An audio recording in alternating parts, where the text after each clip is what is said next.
అగ్రరాజ్యం అమెరికా ఒక్కసారిగా ఉలిక్కిపడింది. అడుగడుగునా నిఘా నీడలు, వేల మంది భద్రతా సిబ్బంది ఉండే వాషింగ్టన్ డీసీలో సాక్షాత్తు దేశ అధ్యక్షుడు డొనాల్డ్ ట్రంప్ లక్ష్యంగా జరిగిన ఈ దాడి ప్రయత్నం ఇప్పుడు పెను ప్రకంపనలు సృష్టిస్తోంది. నిన్నటి వరకు సాధారణంగా సాగిపోతున్న వైట్ హౌస్ కొరాస్పాండెన్స్ డిన్నర్ వేడుక ఒక్క నిమిషంలో రణరంగంగా ఎలా మారింది? ఆ 60 సెకండ్లలో అసలు ఏం జరిగింది? నిందితుడు ఎంపిక చేసుకున్న సమయం ఏంటి? ఈ వీడియోలో మనం పూర్తి ఇన్సైడ్ స్టోరీని చూద్దాం. వాషింగ్టన్ హిల్టన్ హోటల్ ప్రపంచంలోని అత్యంత శక్తివంతులు కలిసే వేదిక. శనివారం రాత్రి జరిగిన ఈ వేడుకకు కేవలం రాజకీయ నాయకులే కాదు, హాలీవుడ్ ప్రముఖులు, అంతర్జాతీయ జర్నలిస్టులు ఇలా దాదాపు 2600 మంది హాజరయ్యారు.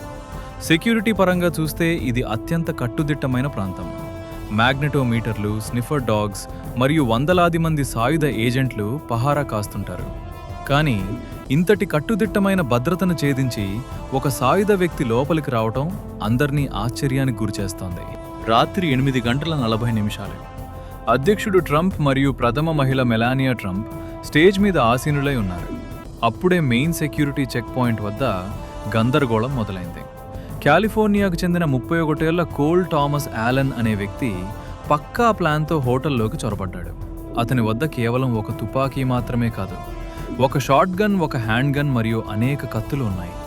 సెక్యూరిటీ ఏజెంట్లు అతన్ని అడ్డుకోబోగా అతను తన వద్ద ఉన్న ఆయుధంతో కాల్పులు జరిపాడు. ఆ తూట ఒక సీక్రెట్ సర్వీస్ ఏజెంట్ గుండెలపై తగిలింది. ఆ తూట వేగానికి ఆ ఏజెంట్ వెనక్కి పడిపోయారు. కానీ ఆయన ధరించిన బుల్లెట్ ప్రూఫ్ జాకెట్ ప్రాణాలను కాపాడింది. అసలు ఎవరి కోల్ థామస్ ఆలెన్? ఇతనికి ఎవరితోనైనా సంబంధాలున్నాయా? FBI ప్రాథమిక దర్యాప్తు ప్రకారం ఇతను కొద్ది రోజుల ముందే ఈ హోటల్లో గదిని బుక్ చేసుకున్నట్టు తెలుస్తోంది. అంటే సెక్యూరిటీ కళ్ళు కప్పి ఆయుధాలను ముందే లోపలికి చేర్చాడా అనే అనుమానాలు వ్యక్తమవుతున్నాయి. ప్రస్తుతం నిందితుణ్ణి లోన్ వోల్ఫ్, ఒంటరిగా దాడి చేసే వ్యక్తిగా పరిగణిస్తున్నప్పటికీ దీని వెనుక ఏదైనా వ్యవస్థీకృత కుట్ర ఉందా అనే కోణంలో విచారణ జరుగుతోంది. ఘటన జరిగిన వెంటనే ట్రంప్ను ఏజెంట్లు సురక్షితంగా బయటకు తీసుకువెళ్లారు. అయితే ఈ ఘటనపై ట్రంప్ తనదైన శైలిలో స్పందించారు. హిల్టన్ హోటల్ భద్రతపై ఆయన ప్రశ్నలు కురిపించారు. వైట్ హౌస్ దగ్గర అత్యాధునిక సౌకర్యాలతో కూడిన పూర్తి సురక్షితమైన సొంత బాల్ రూమ్ ఉండాలని ఆయన డిమాండ్ చేశారు. ఈ ఘటన అమెరికాలో రాబోయే ఎన్నికల ప్రచారంలో మరియు భద్రతా విధానాల్లో కీలక మార్పులకు దారితీసే అవకాశం ఉంది.